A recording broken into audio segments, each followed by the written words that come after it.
आपका मेरे चैनल में स्वागत है। आज हम बात करेंगे 9 ग्रहों में से एक ग्रह और भगवान बुद्ध देवता की संपूर्ण माहिती प्रदान करेंगे। बुधवार के दिन भगवान गणेश जी की पूजा करने का विधान है, लेकिन जन्म कुंडली में बुध ग्रह का दोष दूर करने के निवारण हेतु बुधवार का व्रत रखा जाता है। बुद्ध देव चंद्रमा और रोहिणी का पुत्र था। चंद्रमा ने अपने पुत्र का नाम संस्कार किया और इस बालक को बुद्ध नाम दिया। इस बालक का पालन पोषण चंद्रमा की पत्नी रोहिणी ने किया था। यही कारण है कि बुद्ध को रोहिणी भी कहा जाता है। धर्म ग्रंथों के अनुसार बुधवार का व्रत किसी भी माह के शुक्ल पक्ष के बुधवार से शुरुआत करना चाहिए। यह व्रत सफल करने के लिए 7, 11 या 21 बुधवार करने का व्रत संकल्प करना चाहिए।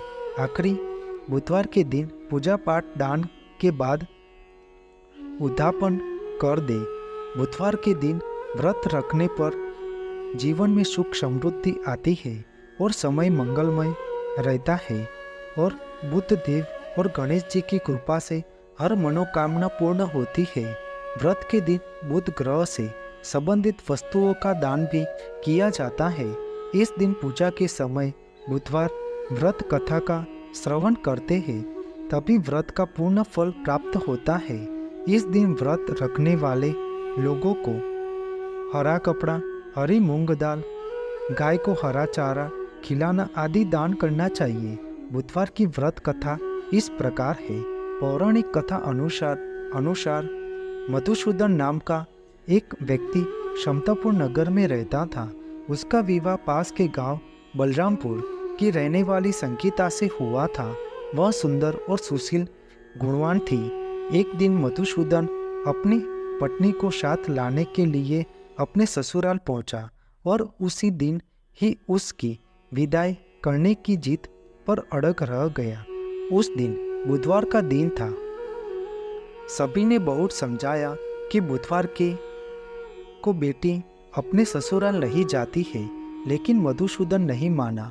अपनी यात्रा करने का मन बना ही लिया। तब संगीता के घर वालों ने उसे विदा ही कर दिया। दोनों बैलगाड़ी में बैठकर अपने घर जाने लगे। तभी रास्ते में बैलगाड़ी का एक पहिया टूट गया। फिर दोनों पैदल यात्रा करने लगे। इसी बीच संगीता को प्यास लगी। तब मधुसूदन पानी लेने के लिए इधर उधर गया। जब वह पानी लेकर आया तो देखा कि उसका एक हमशक्ल उसकी पत्नी के साथ बैठा था। तब उसने हमशक्ल से पूछा कि वो कौन है और मेरी पत्नी के पास क्यों बैठा है। इस पर उसने जवाब में कहा कि वो मधुसूदन है और संगीता उसकी पत्नी है।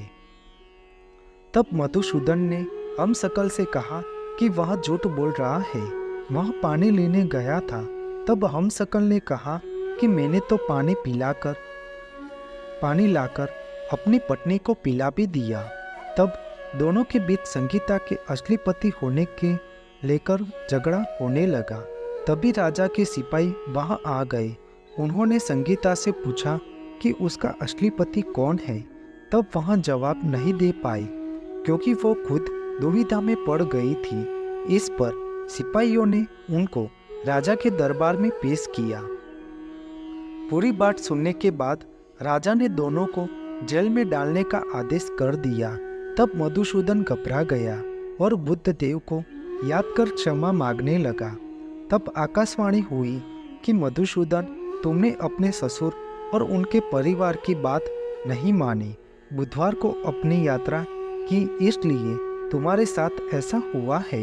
यह सब भगवान बुद्ध देव के नाराज होने से हो रहा है। तब मधुसूदन ने कहा कि हे बुद्ध महाराज, मुझसे बहुत बड़ी गलती हो गई है। अब मैं कभी भी बुधवार को यात्रा नहीं करूंगा, हमेशा बुधवार का व्रत करूंगा। क्षमा मांगने पर बुद्ध देव शांत हो गए और मधुसूदन को क्षमा कर दिया।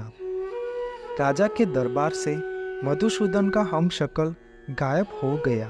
बुद्ध देव की कृपा से राजा ने मधुसूदन और संगीता की राजी खुशी से विदाई कर दिया।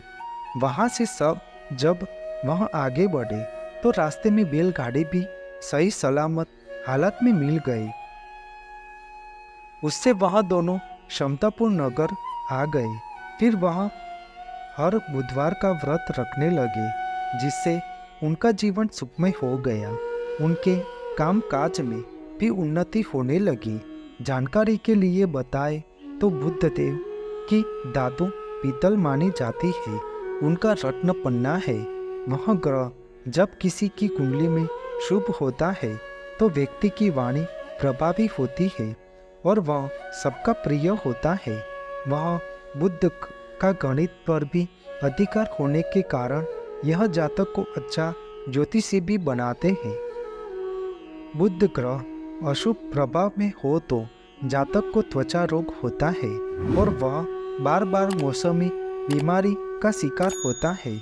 इसलिए बुद्ध देव की प्रसन्नता के लिए और अपनी मनोकामना पूर्ति के लिए बुद्ध देव का बुधवार व्रत अवश्य करना चाहिए। आपको मेरी यह माहिती अच्छी लगी हो तो मेरी चैनल को लाइक, शेयर, कमेंट, सब्सक्राइब करें और बेल आइकन को दबाना ना भूलें। जय स्वामीनारायण।